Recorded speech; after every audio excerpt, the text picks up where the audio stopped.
Na nimekuwa nikijiuliza ndasimamaje na Wakenya, ndasimamaje na Wakenya au how can I sustain hizi vitu ndogo ndogo ziko hapa.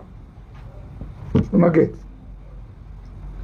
hizi simu yangu imejaa vitu mob sana. Mungu anajua. Kuna mama hapo watoi wengine wanakufa mazi. But I cannot go on live every time. Every time just on the live in the Kenya. The number is this, the name is this. So lazima tuchoshe wa Kenya pia. But tuko na influence mazi. God ametupea manamba. Na tuta sustain. Imekuwa ministry sasa mazi. Imekuwa kitu God amepea Rikomondi ya. Na mkiona mazee, ukiona mazee na get emotional. Siku moja mazee watu wa media mchukua hii phone yangu mkae nao 6 hours.